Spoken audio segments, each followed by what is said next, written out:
Yay! We Hello. are live. Hello, everyone. And for those that are going to join us, have joined us, or that will be catching the replay, thank you for taking the time out to join myself, Miriam, and Dr. Kate, our burnout specialist. I'm so excited to have her. I know you guys have heard me and Miriam preach often about caregiver burnout and ways to see it coming and the tools and tricks that we've used to continue to avoid it if at all possible. So that's why I was so glad to come across Dr. Kate Steiner, because she is all things burnout. So um, I do want to pass the baton to Miriam. Introduce yourself, my sister.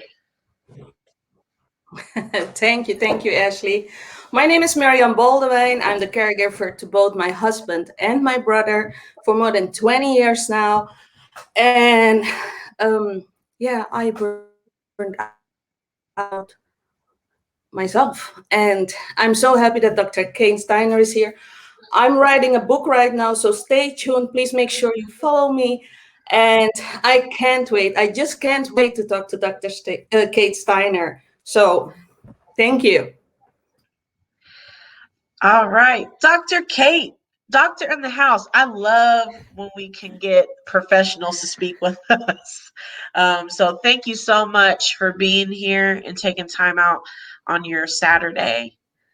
Please introduce yourself. Yeah. First, I just want to offer a little gratitude to both you, Ashley, and Miriam, and having me here today to impart some of the things that I've learned about burnout in my research and journey. So hello, everyone. I'm Dr. Kate Steiner. I'm a burnout recovery coach and founder of Lift Wellness Consulting. And I work with people who are burdened by with burnout through a recovery process that is self-reflective and focuses on a number of different wellness areas.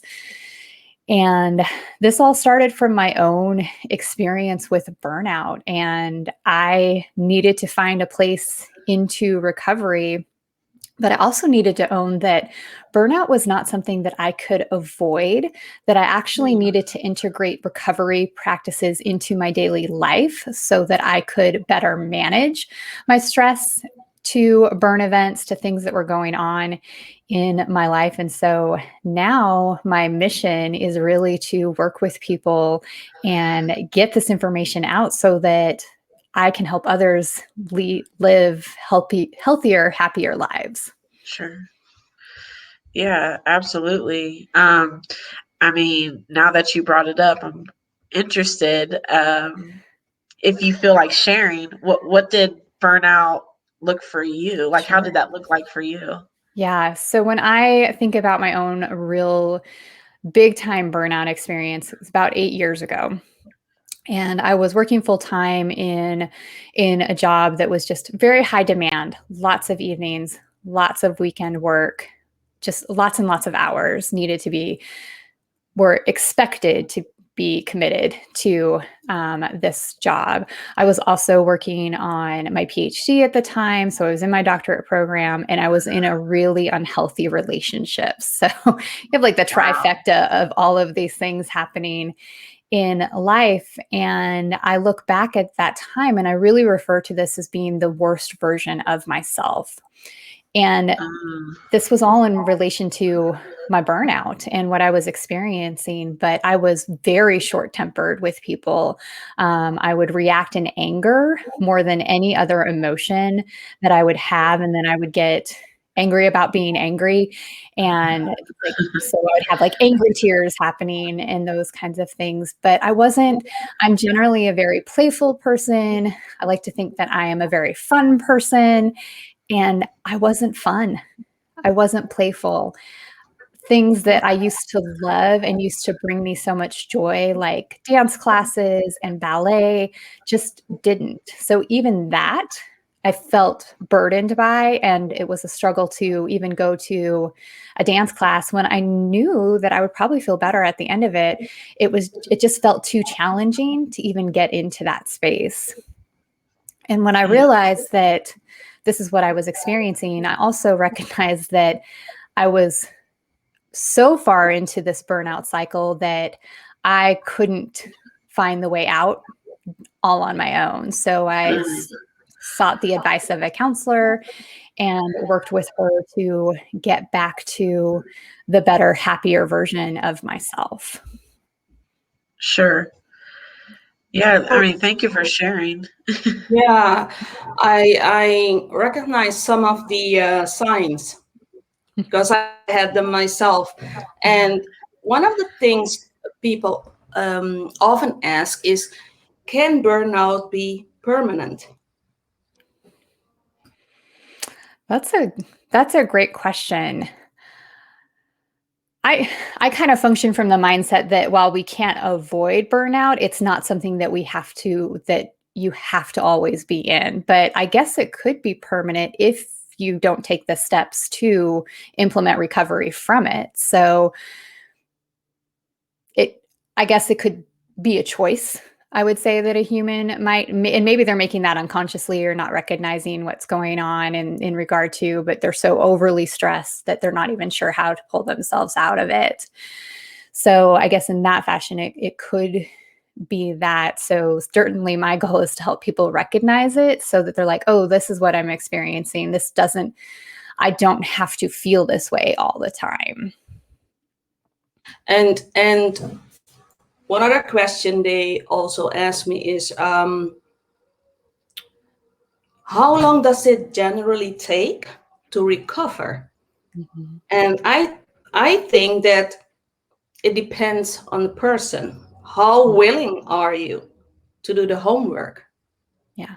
So I think it differs per person, but I would like to know how you have experienced that.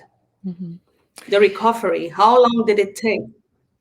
Yeah, it has a variety of variables, like really any kind of recovery process, or when you're working through a mental health challenge, anything to that effect. So one, yes, absolutely depends on the person and their willingness to set boundaries, to make changes in their lives, to implement recovery practices. That certainly will add to how long the recovery process can take. Also, where are they at in the burnout cycle? Are they early on in the burnout, or have they been experiencing these feelings day after day for weeks, months, years at a time? And recognizing that the path back might be a little slower if they've been in that space for a really long time. That's very interesting you say that, because I can distinctly remember when I've had 2 different bouts of burnout. Mm-hmm. And the first one I can attribute to grief, Yeah. because I didn't handle it. Mm-hmm. I didn't process it. So I just kept it bottled in, and, the anxiety and stress that goes with that. So, I burnt out just from the constant movement, because I didn't want to sit still and deal with the loss. And I just kept going. And I burnt out. And then, I guess I just didn't realize, like, that stretch of time, it happened to have been years. Mm-hmm. And it's really real when you sit and think about it. Like, I let myself go for that long. Like, why did I not, attempt to even process it until I found myself sitting, in a hospital room, getting diagnosed with different ailments. So I'm so glad you mentioned it can take years. I mean, because it can. Mm-hmm. Yeah. So It, what would be the first approach? I'm sorry, Miriam, I know you wanted to ask a question. what would be the first approach to like identifying, I guess, like where you are? Like, Mhm. okay, I'm here and I see myself like I see the train coming, but I can't move from the tracks. Mhm. Like, how do we get unstuck, I guess, in order to help ourselves? Yeah. So I know for me, my personal experience was that someone else really had to point it out to me, someone who cared about me. And in this case, it was my mother. And I think that often, God, love mama, happy Mother's Day, mom.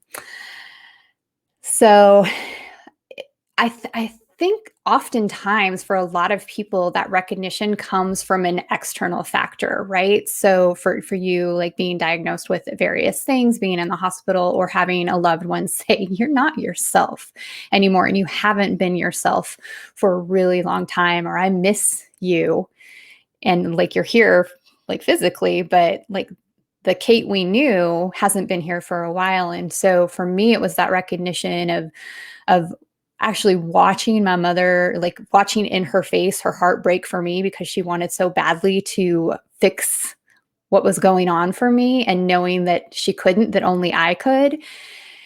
And that recognition for me, something clicked. And I realized that I I needed to do something differently, but I also recognized that I wasn't sure what that was. So for me, it made sense to seek, outside help. And I think that that's the first courageous step that many of us take when we recognize that we're in that state of burnout. The second piece is recognizing I'm not sure how to do this just on my own, and then taking that step to find help, which is really hard when we are helpers ourselves and in that caregiving space, because something in our mind is about, no, I'm helping others, and we forget about, putting the oxygen mask for ourselves first. And in that piece, anytime you travel, they're like, take care of yourself in this capacity and then help others. And like we do the opposite as caretakers often, and as helpers, just naturally we want to do for others. And so I think often we push through, when really taking a step back and taking that courageous step to ask for help is the biggest first step to get us back on that journey to recovery. Yeah, definitely my mom and my boyfriend were the ones that said, like, girl, I don't know what's going on, but you need What's to, up? yeah, you need to figure it out, because you went from this bubbly, upbeat tempo person to just being nasty. And I didn't realize it. It's weird because it just became a new normal, Mm-hmm. right? Yeah. And I didn't realize it until someone pointed it out. I mean, Yeah. my feelings were hurt. I'm not gonna lie. Oh yeah. But No, it doesn't feel good when someone points it out to you. You're like, what do you mean I'm not being myself? What do you mean I'm being an angry person and then I'm, yeah, mean to you? It's like, no, I'm not. Oh wait, am I?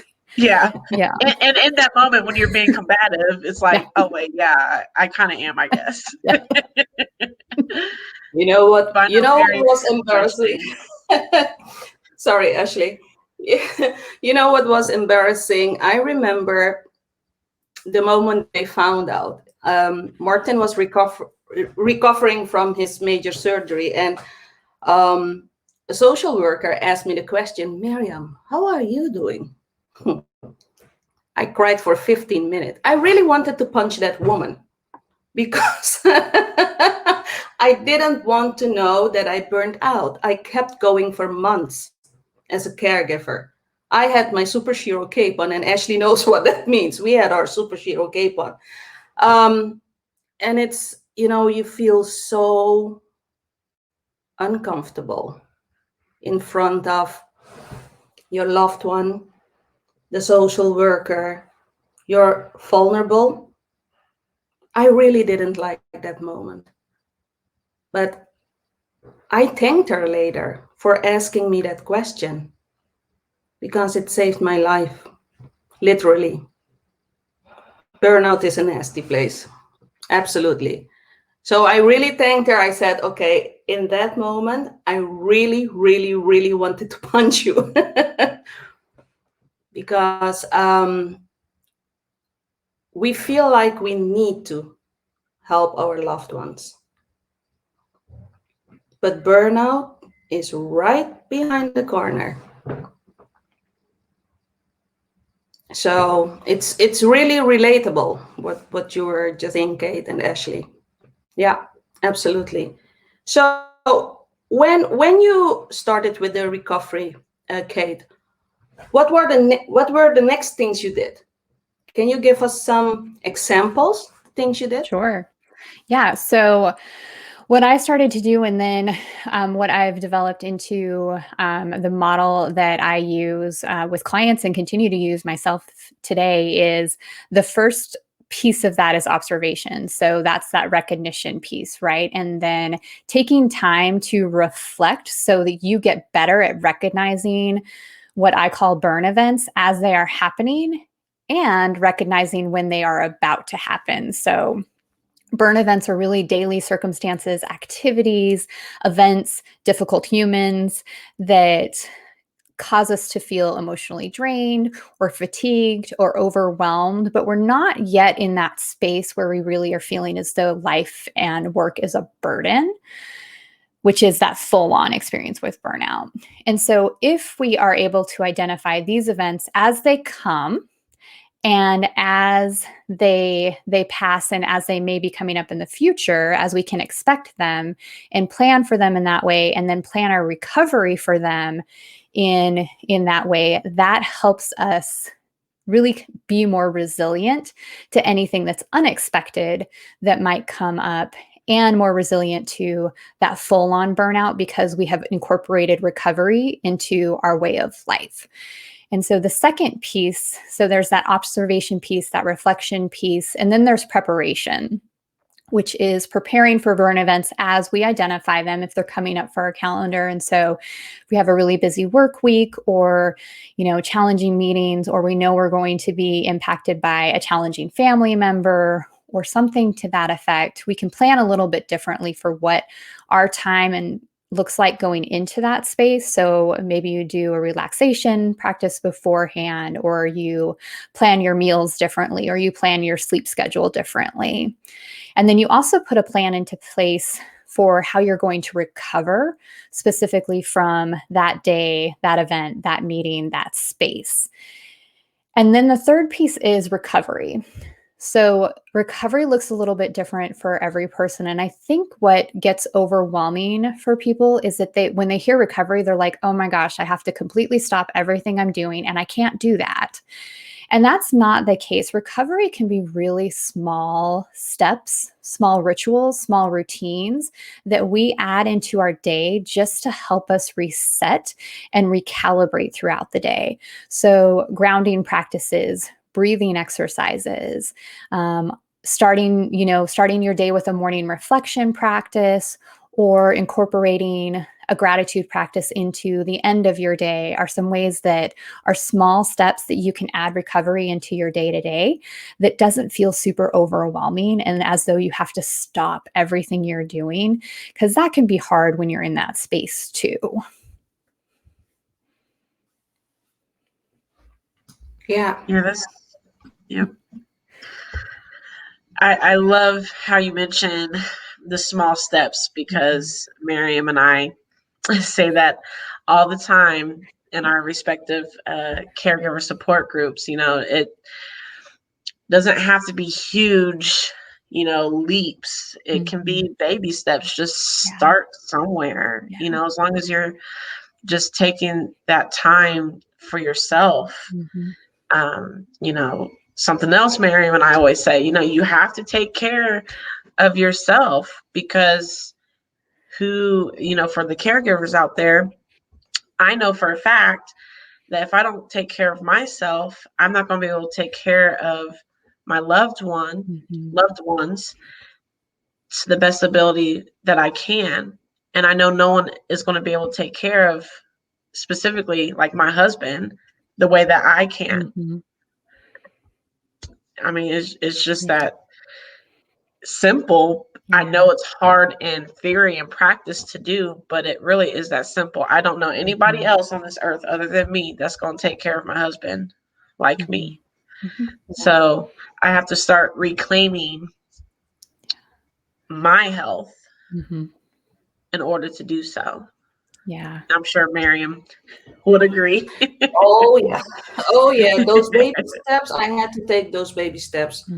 I got overwhelmed indeed when I thought of, okay, I need to do something, and I wanted to get rid of that burnout within a week. It's not gonna happen. It's not gonna happen. I had to force myself to take baby steps, like 10 minutes breathing exercises, or even just five deep breaths. Writing a lot, because it was all too much in here. Yeah. I had to start scheduling. I didn't want to start with scheduling because I thought, I don't have time to schedule. That's the way I was thinking. I really had to change my mindset. And it took me quite some time. It took me months, but I didn't give up. I didn't give up. It wasn't easy. I'm not going to lie. It wasn't easy. But I promised myself that I would never, ever, ever burn out again. And of course, sometimes it does happen that I feel exhaustion, fear, anxiety. I'm human. Yes. So whenever I feel it, I go back to my mirror, just like I did years ago, more than 18 years ago. And I ask myself the question, Miriam, what are you going to do for you today? And then I'm, okay, yep, I do remember. And I really want people to know, caregivers and non-caregivers, that you can do something about it. Please don't be like us.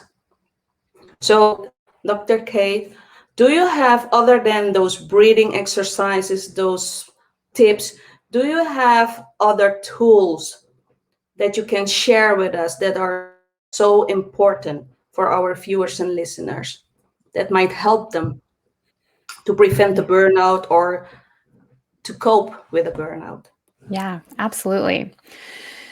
So I mentioned the burn events and how these are things that we can actually like look at our calendar and identify some of them, know that they're coming. And so I think it's incredibly helpful to do a calendar audit. And so looking back at a week or a month and identifying anything that was there that was a burn event, and then doing some reflection in, is this something that comes up every week or every month for me, so that I can look at it next time and prepare for it differently, recover from it differently.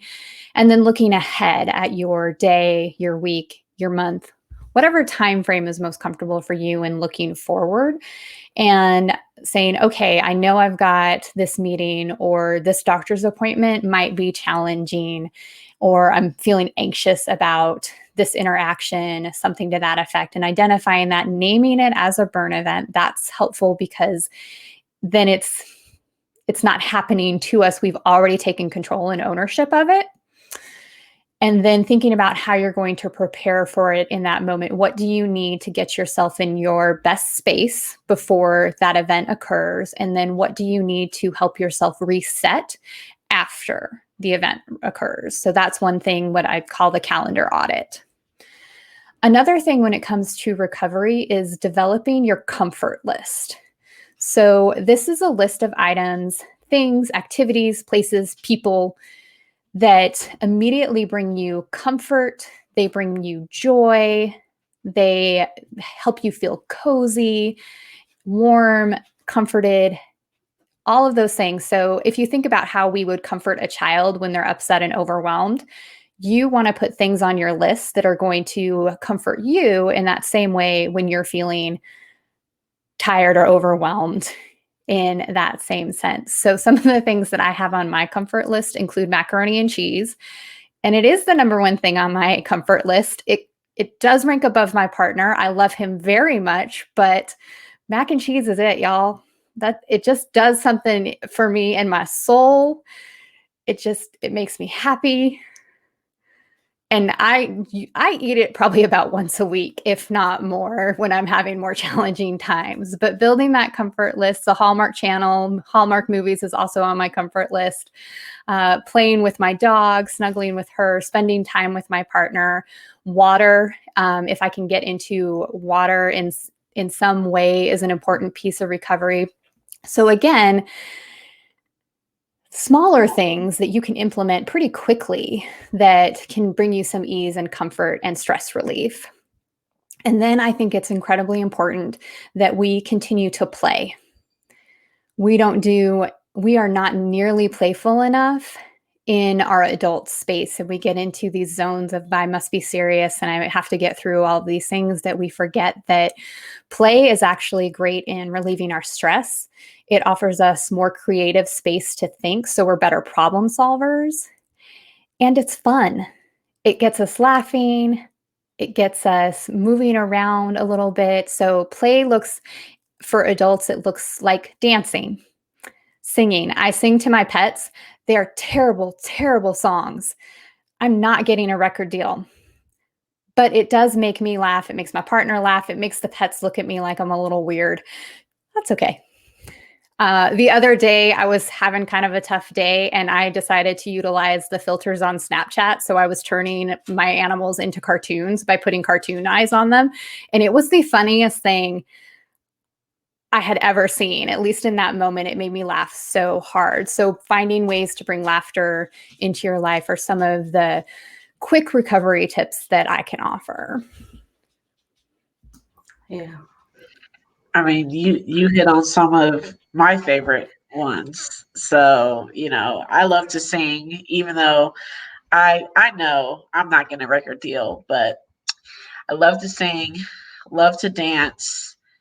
One of my favorite things is to hop in my car and just go for a drive. And I have my own little concerts, just belting out all the tunes and dancing. I'm sure people looking over in the car, they're like, what is wrong with her? It doesn't matter. This is for me. So, yeah, I love that. And I love how your eyes just lit up when you talked about mac and cheese. I can totally tell, like, that's first. That comes first. I love that. But yeah, I think it's important to find the small things, and the more small things you find to give you joy. Mm-hmm. Yeah, I like that. Yeah, yeah. I'm sorry, Ashley, go on. Oh no, I'm letting you talk. Oh, I You thought you go, wanted to girl. say something. In the midst of I'm not sure if sorrow is the right word, when you're caring for a loved one who's very ill. It's so hard to work on yourself. It is. But those little things can can do so much for you. I remember that I started with 5-minute breathing exercises, 3-minute journaling. And when I found out that it relieved some stress, I wanted more. Those 3 minutes became 5 minutes. 5 minutes became 10. 10 became 15. And that's how I started claiming my me time. I didn't start with 1 hour because I simply didn't have the courage to take 1 hour for myself. But I had no choice. My health was going that way because of the burnout. And so my question for you, Dr. Kate, is, did your community, because your mom knew about your burnout, right? Did the rest of the family, your friends, did you tell them about your burnout? You told your community, you shared it with them. Because that's something I that's did. difficult. Yeah. Yeah.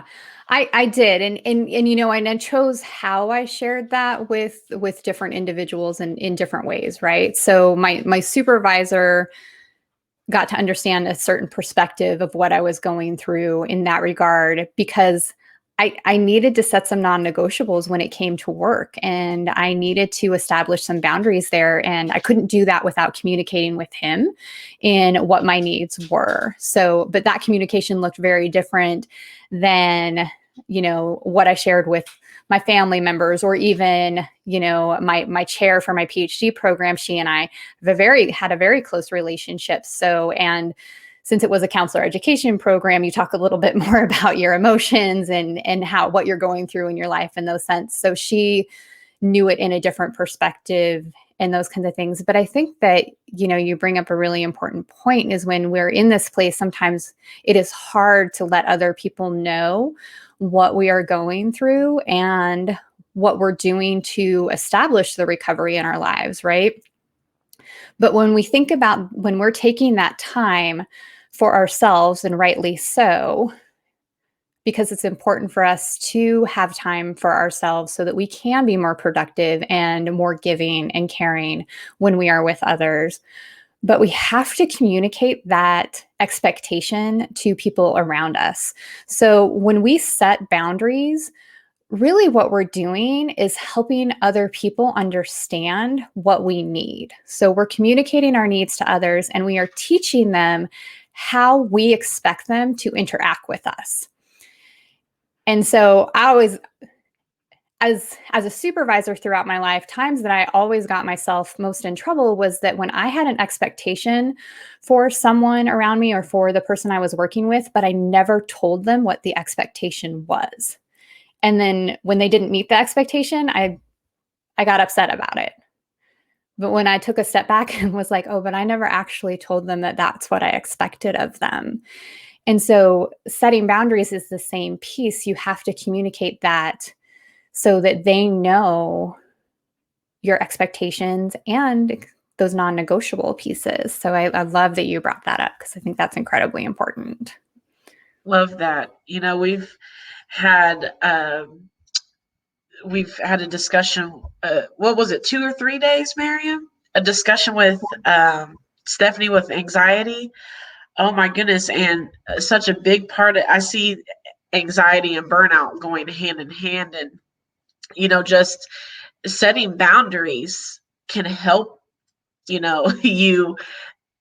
not have the stressful and anxious filled moments, avoiding burnout city, like I like to call it, because it really is like a destination that you're going to. You just don't want to go there. Trust us, caregivers out there. You don't want to go there. Miriam and I are model A. You don't want to go there. I promise you, it's not fun. But yeah, it's setting boundaries. It's amazing. And, something that she mentioned in that talk we had was, when someone negatively is affected by your boundaries, that's not on you. That's setting the boundaries. It's totally a reflection of them, because that probably means they were using you in your lack of boundaries, which was ended up causing you the stress and burnout. It was like, mind blown. And it's so true. You can only be sucked of so much energy before you have zero to give for yourself. And then as caregivers, if you have zero energy for yourself, how are you giving that person the best care? You can't. No, you can't. You can't. And you know what? Saying no to someone else is saying yes to yourself. Most of the times, saying no to someone else is saying yes to yourself.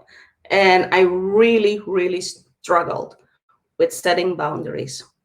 Today, if my husband or my brother asks me to help them with something, and if I've scheduled that time for myself, now I'm able to say, bro, listen, As much as I love you, this time is scheduled for Miriam right now. I can't help you now unless it's life-threatening,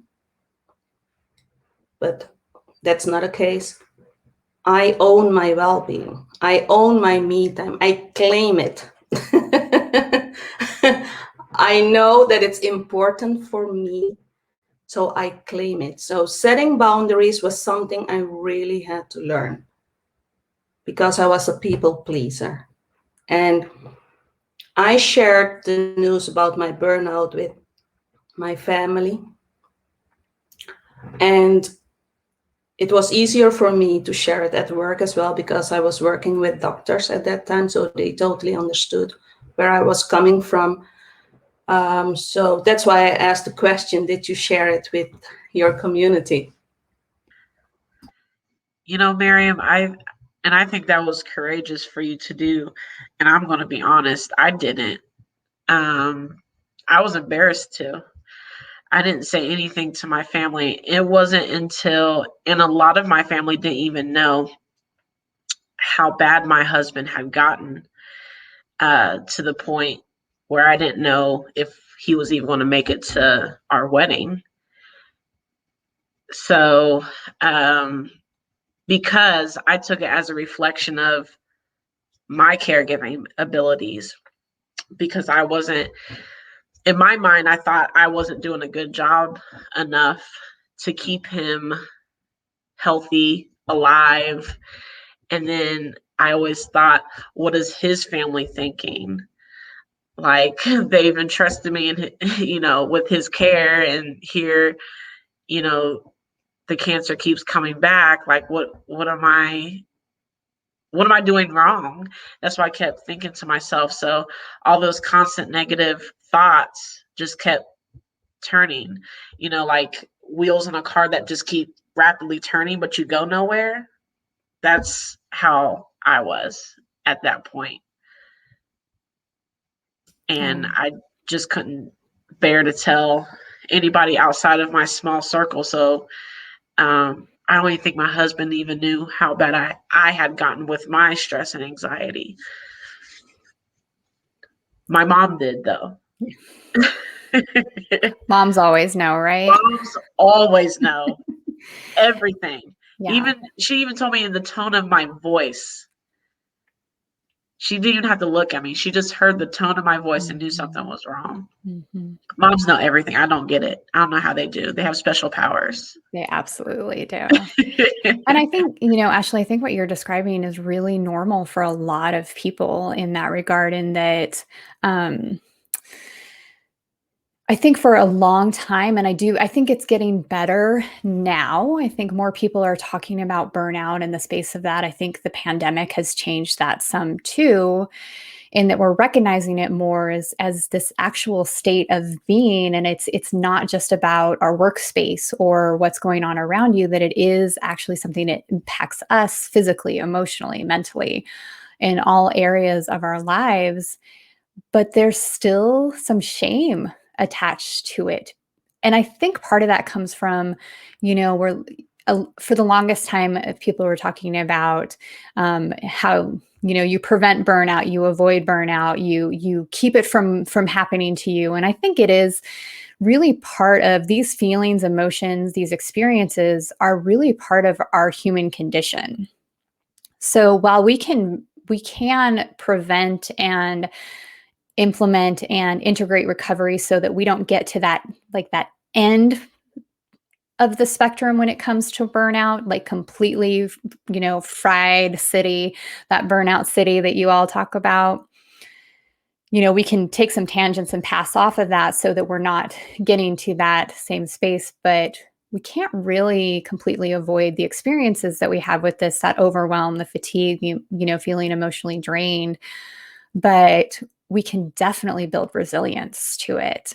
And so I think one of my goals, and the reason that I'm doing whatever I can to get in as many stages in front of as many people as possible to talk about this, is so that we don't experience that shame or that guilt that comes along with it, because that just hinders our ability to start our recovery process. And we definitely want people to be able to start that as soon as they can, as soon as they recognize where they're at. Yeah. Do you think that someone who's suffering from burnout should have an accountability partner? Do you think that will help? One or two partners? Yeah, I think anytime we include more humans to support us in anything, when we're working to make change in our lives or to do something differently, habit setting is really hard. And especially when we're doing that on our own, and it takes time to really establish habits and changes and impact in that regard. So I absolutely think that having, whether that be implementing, the help of a coach or a good friend, and having an accountability partner, maybe it's someone that, in talking with them about their caregiver experience, they're like, oh, I'm in the same place. And we're like, all right, so every, Tuesday at this time, we're going to check in, and we're just going to do a meditation from YouTube together or something to that effect. So I think having that accountability space is really important when we're creating change in our lives.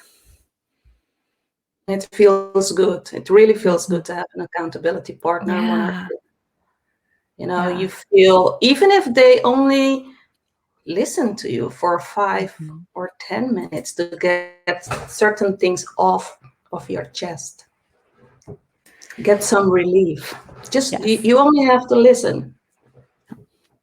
Yeah, one of the things I like to set up, and so business building, being an entrepreneur, can be hard. It can be a lonely place to work and those kinds of things. So as I'm, continuing to build my business, I have a coach, I have an accountability partner. And so one of the things that I do with my accountability partner is that we schedule our calls for half an hour. I get 15 minutes.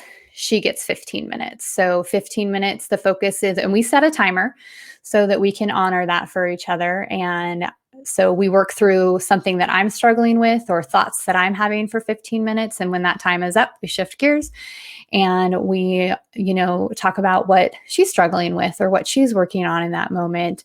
And even in the moments where I'm like, oh, I didn't get to say all that I wanted to talk about, I still have enough, the energy in my mind gets firing, and I get going, and I'm like, okay, all the thoughts are coming now. So she just helped reset enough that I was like, okay, now I can do this. I can spend a little more time figuring this out or reflecting on this. Or she said some really great things that helped me think about this in a different way. And so, putting some structure into place when you are helping each other can be really important, especially when you're just kind of starting it out. Miriam, we do this. We just need to set a timer. Because listen, Kate, we'll say, hey, sis, can you jump on a 5 or 10 minute call? 2 hours later. We need to do what Dr. Kate said, but put a timer. Put a timer on it. And I absolutely love sometimes, if the conversation is going, that can be, I think of that as play too, right? So sometimes that freestanding, free flowing of time, you allowing for that too. But I do like the timer to at least be like, okay, let's put some time frame on this. But I definitely have friends in my life where I'm like, hey, can you take a quick call? We both know it's not going to be a quick call. Right. Exactly. We know this going in, but it's still nice to say, oh, it's just gonna be quick, Oh goodness. But I think it's good to have those sort of people in your life too. Where you can pick up the phone and call and discuss real life issues, and then okay, so we've gotten this part out. What's next? Where do we go from here? Sort of thing, because I'm a big believer in everyone should have their moments, because you're going to, but then I don't want to stay there. I want to keep going. Okay, what's next? Not to keep myself busy and distracted. That's totally different. I've done that multiple times. That's what has led me every time. That's what's led me to burnout. Staying busy to distract myself is totally different than taking myself out of a negative or stressful situation, because that's going to be best for my well-being. It's totally two separate things. Yeah. Yeah. I'm still thinking about the timer, Ashley. And, we have so much in common as caregivers. And we are finally sharing our stories. So that's why we come up with so many ideas, like this conversation with you. I remember that Ashley texted me, "Sis, I have a great idea. I have a great burnout coach. Let's do this." I said, okay, I'm in. We go through a lot. And caregivers' burnout is rarely discussed. And it's time that the world knows what we're going through. So I'm really happy with those valuable things your advice. There are so many nuggets you shared, and I hope that all our viewers and listeners will work on it, because in the end we have to do it ourselves. Yeah, it's not a done for you package. And it's also not selfish. Self-care is not selfish. You gotta take care of yourself. And I know people are like, "Oh, here she goes again," but really, you have to take care of yourself so you can take care of your loved ones. I mean, you just have to. You can't let the match get all the way burnt up, because then what's left? All right. So, definitely, like Miriam said, I think the whole spectrum of caregiving wasn't really talked much about until the pandemic, because a lot of people had to sit home, and a lot of paid caregiving agencies were letting people go because they weren't able to go inside homes, and then the families had to move in to take care of their loved ones, and they're like, "Oh, is this what grandma or auntie or my mom's been doing for all these years or whatever? Oh my goodness, this is wow." Yes, caregiving has been around for eons. When I was younger, uh, watching my grandma take care of my great grandmother, watching my mom take care of her mom. I was younger. I didn't get it. But then when I turned 30 and had to become a caregiver myself, I was like, whoa, this is what y'all had to do? It's almost like you don't understand it until you put the shoes on. And empathizing and sympathizing with caregivers, especially family caregivers.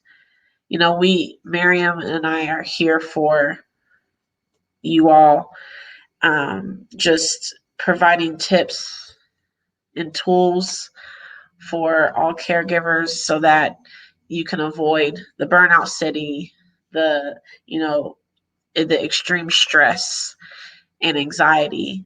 Like Dr. Kate said, you're not necessarily always going to steer clear of these things. But if we can lessen the effects of them, I feel like we've done a good job. Absolutely. Absolutely. I don't have any questions for Dr. Kate. No, she shared I know she shared so many nuggets, and Ashley I'm looks so sorry. shocked right now. Oh, what? You have no words? I don't even know what to do with this right in the now. comments as like the first time ever. Miriam has no questions at 12:49 p.m. Eastern time on May 8th, 2021. Wow. Okay. I'm speechless. I asked Dr. Kate some questions and I got my answers already.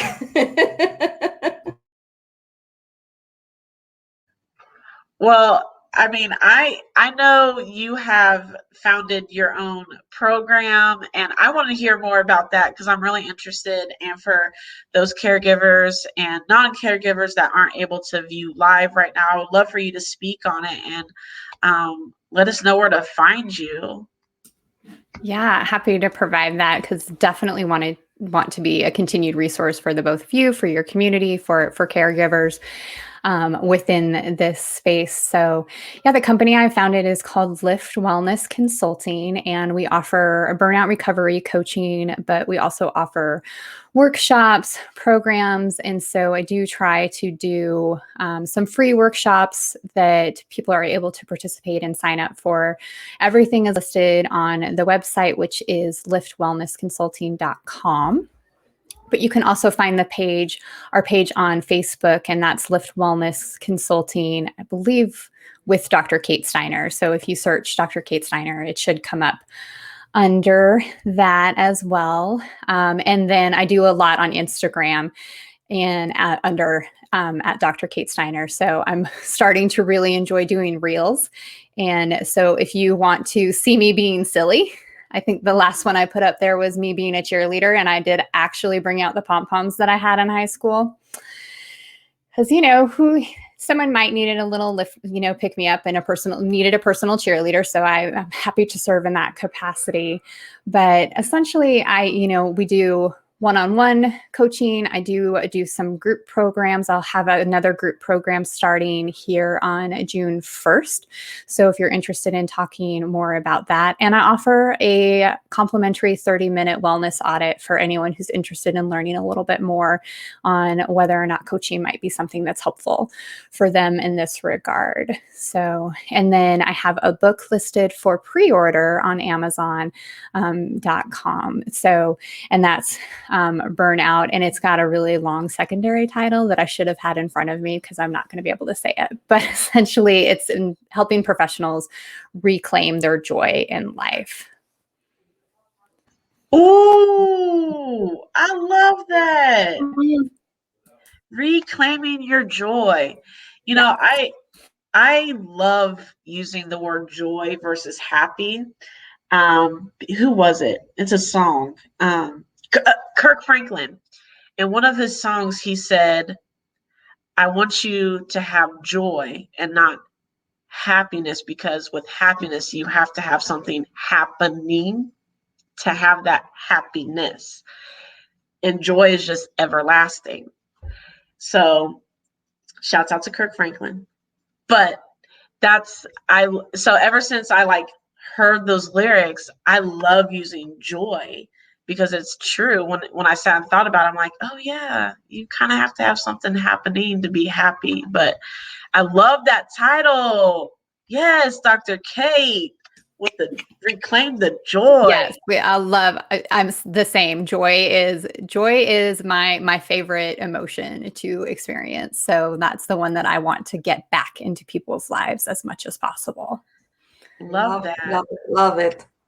Oh my goodness. Yes. And the pre-orders on Amazon. So is it only ebook, or are you going to do both print and it is ebook? currently listed as an ebook release. And when you go there, you're going to be like, February, that seems very far away. So I will own the fact that I am a very deadline oriented person. And so I set a deadline for myself to get that out, but I hope to have it out by early fall in the ebook version. And then we'll be working on the paperback version right after that. Perfect. I love it. And, I'm so glad that we were able to connect. Me too. I love this. So I know Miriam and I are also working on launching our books as well. So everybody just, taking their time to write. And it's Yes. so healing It to is write. If you would have asked me a year so ago, therapeutic. Mm-hmm. yeah. If you'd asked me a year ago if I was going to write a book, I'd been like, you crazy. But here we are, June Mm-hmm. 10th for Miriam Nice. and June 18th for me. Yay. So big sis always has to go first. She's got to go first. But yeah, so hopefully we can collaborate for next month again. Dr. Kate, I'd love Absolutely. I would love to come back. Yeah, thank you so much. This was really helpful. Thank you. For me personally. So thank you for taking the time again. Miriam, did you have anything else you wanted to mention? No, I just want to thank Dr. Kate for her time and sharing those nuggets, really valuable nuggets. And I'm happy that people can watch the replay on YouTube and Facebook. And I'm already following you on Great. Instagram. So please make sure that you follow Dr. Kate on her platforms. And people know, some of them know where to find me, miriambaldwin.com, where I offer my 6-week online program for caregivers. Sorry. And stay tuned for my book. Oh, it will be wonderful. Launch date is in 5 weeks. So please stay tuned. Follow me on Facebook, Miriam Baldwin, Instagram, Miriam Baldwin, Clubhouse, Miriam Baldwin. It's everywhere, Miriam Baldwin. So everywhere. Everywhere. I'm so excited, and I'm finishing all the details in the book. So I am so excited. And once again, thank you, Dr. Kate. It has been a wonderful conversation. And of course, Sis Ashley. Thank you. Yes. Oh no, thank you. You always down for a chat. So I appreciate it. And speaking of which, everybody out there viewing, make sure that you are following Timely Stream events on Facebook, Instagram, all the places, YouTube. We do try to do something monthly like this, just bringing in the professionals to speak with us, try to help us be better. Just that's it. I don't know what else to say. Just to be better. So, as a matter of fact, tomorrow at 12 p.m. Eastern Time, we will be talking with a licensed mental health therapist as well. So, everybody, if you can tune in, it is going to deal with trauma and healing. So, I think it will be nice for the people that maybe don't have their mothers this Mother's Day to view. So, and beyond. So, again, Dr. Kate, my new friend, thank you for being here with us. I can't tell you how much I appreciate your time. I honestly do. And Well, can't wait thank to you work both with you for again. having me. So, yeah. Well, until tomorrow, people on Facebook and YouTube, thank you for coming, and we will talk soon. Thank you.